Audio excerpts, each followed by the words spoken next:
인간은 논리적이지 않다. 영어도 논리적이지 않다.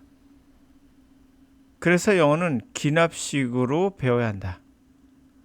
룰을 먼저 배우고 연습하는 연역식이 아니라 인간이 사용하는 말도 논리적이지 않은 부분이 많다. 벌레 먹은 사과, 과자 먹은 사람, 두 개는 동일한 구조를 갖고 있죠. 벌레 먹은 사과와 과자 먹은, 다시 말하면 벌레 먹은, 과자 먹은 똑같은 구조의 뒤에 형용사로서 사람을 꾸며주고 있어요. 사과를 꾸며주고 있습니다. 그러나 해석은 어떻습니까? 전혀 다르죠. 벌레 먹은 사과, 과자 먹은 사람. 여기서는 이 사람이 과자를 먹었고요. 벌레를 먹은 게 아니에요. 벌레가 먹은 거죠, 사과를. 벌레가가 됩니다. 이와 같이 동일한 구조인데도 불구하고도 해석은 완전히 달라진다는 거죠. 이거를 노암 촘스키는 유니버설 그래머라고 불렀어요. 다시 말하면 인간에게는 보편적 문법이 타고날 때 가지고 나온다라는 거예요. 여기에 단어가 집어가 들어가면 알아서 번역을 해준다는 얘기죠.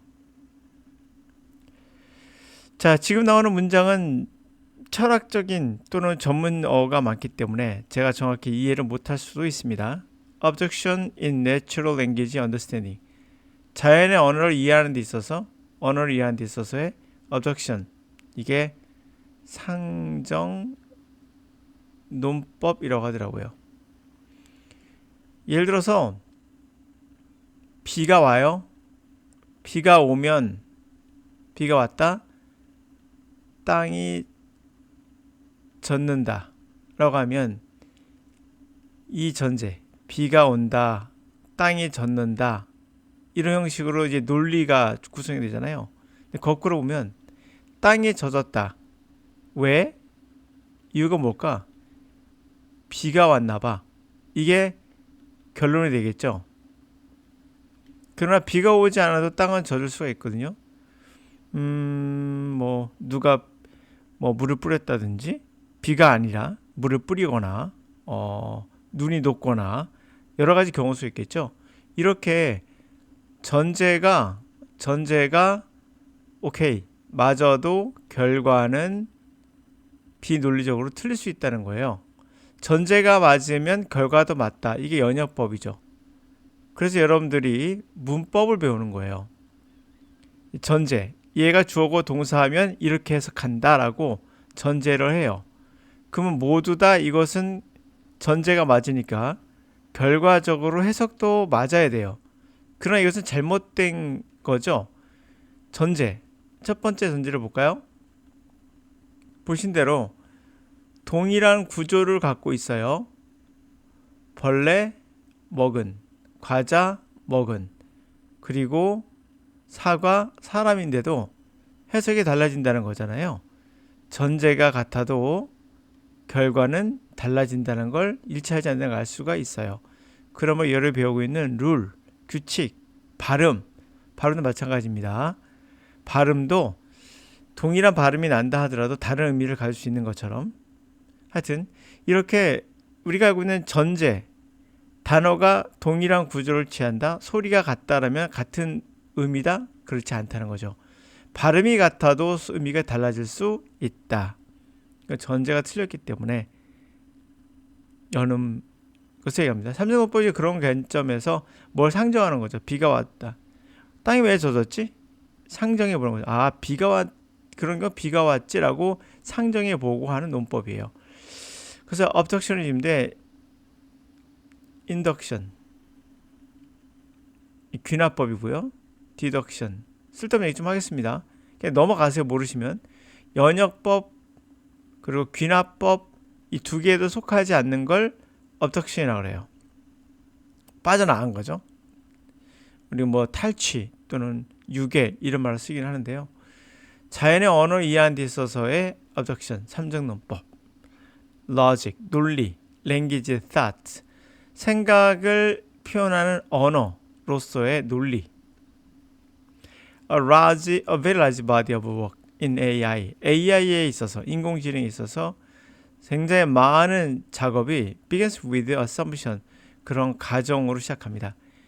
The information and knowledge should be represented.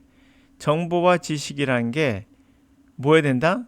First order logic. 1차 노직, 논리죠. 논리로서, 그게 논리 생각하면 돼요. 1차 논리로서 표현돼야 된다라고 가정해요. 그리고 reasoning, 추론은 theorem, 피타고라스 정리 같은 걸 얘기해요. 정리가 proving, 입증되는 것이다 라는 거예요. On the face of it, 자, 표면적으로 보면 this seems implausible. 이것은 그럴싸해 보이지 않아요. 설득력이 없다는 거죠. As a model for human, 인간의 모델로서는 설득력 없어요. It certainly does not seem as if we are losing logic. 우리는 확실히 마치 우리가 논리를 이용하는 것처럼 보이지는 않거든요. When we are thinking, 우리가 생각할 때. And if we were, 만약에 우리가 논리적이라면 Why are so many our thought action? 우리의 그렇게 많은 생각과 행위가 so illogical. 왜 그렇게 비논리적일까요? In fact, 사실상 there are psychological experiment. 실험적 그러한 심리학 실험들이 있어요. Purport to show that people do not use logic in thinking about problem. 자, 뭐라고 주장하는? 자신들이 보여준다고 하는 그러한 심리학 실험들이 있는데 사람들은 논리를 이용하지 않는다. 문제에 대해서 생각할 때 논리적이지 않다라는 겁니다. 그런 수많은 실험이 있다는 거죠. 자, 그렇습니다. 여기서 포인트는 전체 해석에서 안 되는 부분이 있는 게 중요한 게 아니에요. 전체를 읽고 무슨 말인지 알겠다라면 우선은 된 거예요. 전문 용어도 있으니까. 인간은 논리적이지 않다. 영어도 그러므로 논리적이지 않다. 그러므로 연역식 방법인 룰을 먼저 배우고 발음을 먼저 배우고 그게 규칙이라 생각하고 연음받치 배우고 하는 식으로 접근하는 건 결과적으로 틀릴 수밖에 없다. 잘못된 방향으로 가고 있는 것이다. 영어는 기본은 기납식 방식입니다.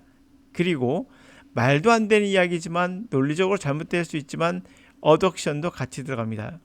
이 어덕션이라는 상전 논법은 귀납법의 또 다른 형태라고도 하거든요. 하여튼 귀납법이라는 것은 전제가 있는 게 아니죠.